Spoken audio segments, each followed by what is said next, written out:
Dalam catatan sejarah kelam Indonesia, di masa awal lahirnya pemerintahan Orde Baru, Partai Komunis Indonesia atau PKI menjadi partai terlarang dan ditumpas akibat terjadinya Gerakan 30 September atau G30S 1965.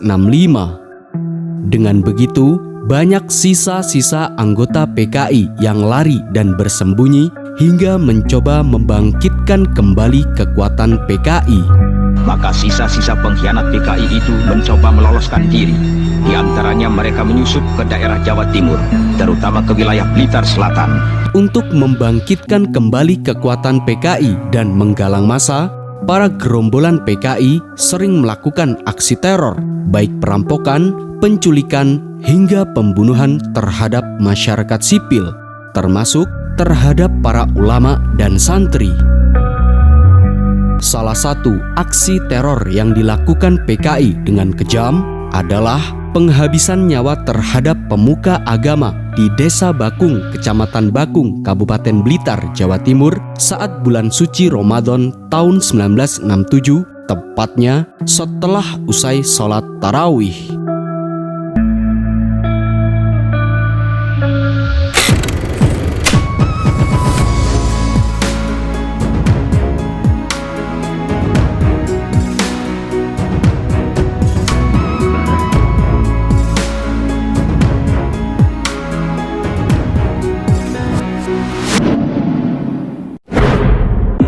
Sekarang adalah kita harus berusaha sekeras-kerasnya agar supaya PKI tidak akan bisa unggul di Indonesia. Setelah terjadinya peristiwa Gerakan 30 September atau G30S yang terjadi pada tahun 1965, PKI menjadi partai terlarang dan harus ditumpas karena menurut pemerintahan Orde Baru, PKI merupakan satu-satunya dalang di balik peristiwa G30S. Untuk menumpas PKI maupun simpatisan PKI, pemerintahan pusat menyerukan kepada militer dan seluruh elemen masyarakat untuk memburu dan menghabisi siapa saja yang berkaitan dengan PKI atau simpatisan PKI. Hal ini membuat mereka yang berhubungan dengan PKI menjadi takut dan banyak yang melarikan diri serta bersembunyi. Banyak sisa-sisa anggota PKI yang melarikan diri ke berbagai daerah, termasuk ke daerah Blitar, Jawa Timur. Maka sisa-sisa pengkhianat PKI itu mencoba meloloskan diri. Di antaranya mereka menyusup ke daerah Jawa Timur, terutama ke wilayah Blitar Selatan, yang akan mereka jadikan basis pertahanan. Dalam pelarian dan persembunyiannya di Blitar ini, para gerombolan PKI mencoba untuk membangkitkan kembali kekuatan PKI dengan menggalang massa. Untuk itulah, dalam pergerakannya, para gerombolan PKI sering melakukan aksi teror, baik perampokan, penculikan, bahkan hingga penghabisan terhadap masyarakat di Blitar, termasuk terhadap salah satu pemuka agama di Desa Bakung, Kecamatan Bakung, Kabupaten Blitar, Jawa Timur.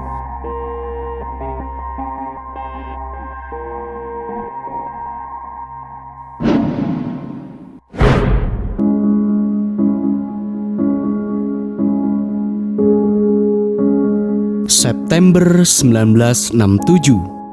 Seperti angin segar saat musim panas, bulan September kala itu merupakan jatuhnya bulan suci Ramadan. Banyak warga muslim di Blitar menyambutnya dengan sukaria. Namun, di bulan yang suci ini menyimpan sebuah kejadian tragis yang dialami oleh Pak Maksum yang merupakan pemuka agama di Desa Bakung, Kecamatan Bakung, Kabupaten Blitar. Kejadian tragis ini terjadi saat setelah menjalani ibadah sholat tarawih. Suatu hari, tatkala setelah berbuka puasa dan mengimami sholat maghrib, Pak Maksum yang merupakan imam sholat di musola kecil mempunyai firasat buruk. Meski tak tahu apa arti firasat buruk itu, ketika adzan Isya berkumandang, Pak Maksum yang merupakan pemuka agama di Desa Bakung bergegas untuk mengimami sholat Isya dan tarawih di musola kecil dekat rumahnya. Banyak warga yang berbondong-bondong untuk mengikuti sholat tarawih. Singkat kisah, setelah sholat tarawih selesai, Pak Maksum pulang ke rumahnya dan bercengkrama dengan anaknya di ruang tamu. Seakan-akan firasat buruk itu terlupakan seketika. Namun, di saat tengah bercengkrama dengan anaknya, tiba-tiba rumah Pak Maksum digedor-gedor oleh sejumlah orang yang tak dikenal. Bahkan hingga menjebol pintu rumahnya. Bapak orang pemerintahan yang selalu menghalangi PKI. Sontak, suasana yang mulanya hangat dengan anaknya berubah menjadi tegang. Seakan-akan firasat buruk itu benar-benar terjadi. Rupanya mereka yang menjebol pintu rumah Pak Maksum merupakan para gerombolan PKI. Tanpa bertanya sepatah kata pun yang muncul dari mulut busuk mereka, para gerombolan PKI itu langsung memborgol Pak Maksum dan anaknya. Selain itu, rumah Pak Maksum juga diobrak-abrik oleh para gerombolan PKI. Tak lama setelah mengobrak-abrik seisi rumah, para gerombolan PKI yang berjumlah 7 orang itu menyeret Pak Maksum keluar rumahnya. Dalam kondisi yang tegang itu, Pak Maksum dihadapkan pada situasi yang tidak menentu bagaimana nasibnya kemudian. Begitu pula terhadap anaknya. Tatkala Pak Maksum dan anaknya diseret keluar rumah, tak lama kemudian para gerombolan PKI itu menembak Pak Maksum sebanyak 2 kali. Kejadian kejam ini terjadi tepat di depan mata anaknya. Dalam kesaksiannya, 1 peluru menembus dada hingga punggung Pak Maksum, dan 1 lagi bersarang di dada Pak Maksum. Di lain sisi, tak lama setelah penembakan itu, anak Pak Maksum berhasil lolos dan melarikan diri dari gerombolan PKI.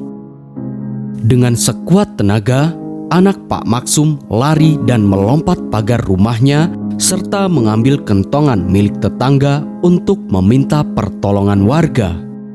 Namun, nyawa Pak Maksum sudah tidak bisa terselamatkan. Anak Pak Maksum hanya terdiam dan menangis melihat ayahnya yang sudah tidak bernyawa karena kekejaman para gerombolan PKI. Selain itu, kejadian kejam para gerombolan PKI di Blitar sudah begitu banyak. Tak terhitung berapa banyak keluarga seperti Pak Maksum yang menjadi korban kekejaman PKI. Memang kejam, itulah kelakuan para gerombolan PKI. Memori yang masih sangat diingat oleh anak Pak Maksum yang tidak bisa dilupakan sampai hari ini.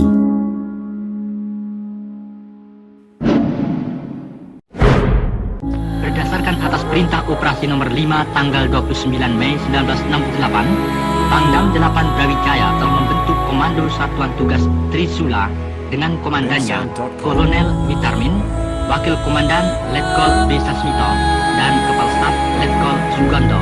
Seiring berjalannya waktu, setelah berbagai kekejaman yang dilakukan oleh para gerombolan PKI yang terjadi di Blitar, termasuk di Desa Bakung, Kecamatan Bakung, Kabupaten Blitar terhadap Pak Maksum, pada tahun 1968, Panglima Kodam 8 Brawijaya, Maijen TNI M. Yasin, melantik Komando Satuan Tugas Trisula yang dipimpin oleh Kolonel Witarmin untuk melakukan Operasi Trisula.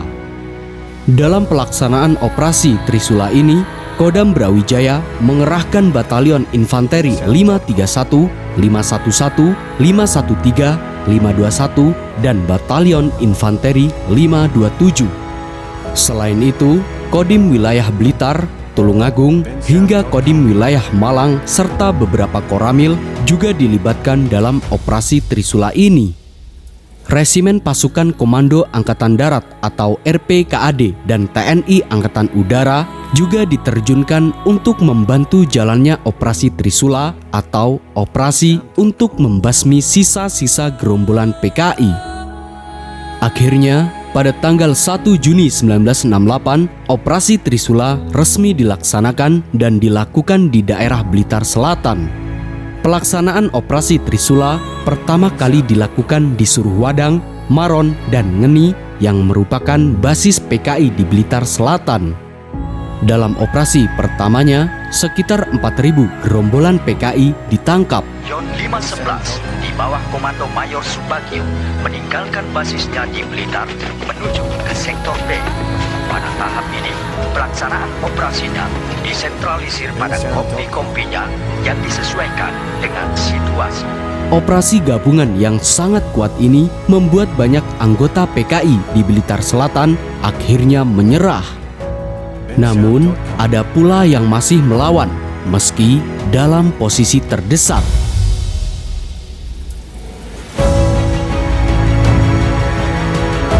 Setelah beberapa hari bergerak ke Blitar Selatan, para militer yang tergabung dalam Operasi Trisula ini berhasil membongkar wilayah yang dikuasai PKI hingga ke pegunungan. Seiring berjalannya Operasi Trisula yang dilancarkan selama kurang lebih 2 bulan ini, militer Indonesia berhasil menghancurkan kubu-kubu pertahanan dan proyek basis PKI serta menangkap hidup ataupun mati para tokoh PKI. Maijen M. Yasin dalam konferensi pers pada tanggal 9 Agustus 1968 di Malang misalnya menyampaikan bahwa tahanan PKI hasil Operasi Trisula ini berjumlah sebanyak 850 orang, sedangkan senjata yang berhasil dirampas berjumlah sebanyak 37 pucuk dan 4 buah granat. Mereka, gerombolan PKI yang ditangkap dan masih hidup, diberikan pembinaan oleh TNI yang bertujuan untuk menguatkan mental rakyat dari pengaruh PKI.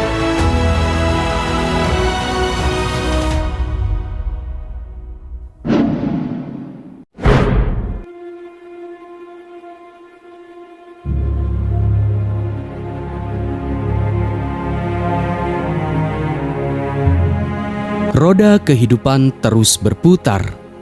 Setelah para gerombolan PKI di Blitar berhasil ditumpas oleh militer Indonesia, di Desa Bakung, Kecamatan Bakung, Kabupaten Blitar, dibangunlah sebuah monumen Trisula.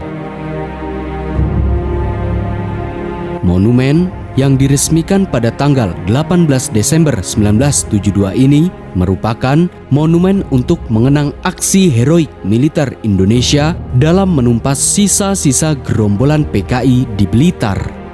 Sementara bagi Mas Lukin yang merupakan anak dari Pak Maksum yang menjadi korban kekejaman PKI, sangat bersyukur bisa menatap hari-hari ke depan dengan terang penuh harapan.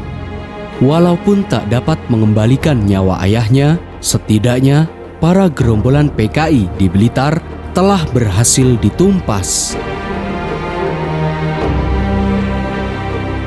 Sampai hari ini, ingatan tentang kejadian pada bulan suci Ramadan pada tahun 1967 itu tidak pernah pupus. Apa yang disaksikan oleh Mas Lukin terhadap ayahnya masih sangat jelas tergambar dalam ingatannya. Sambil menitikkan air matanya, Mas Lukin seketika menghentikan ceritanya. Ia hanya menangis dan seraya ikhlas mengingat kejadian mengerikan pada malam itu.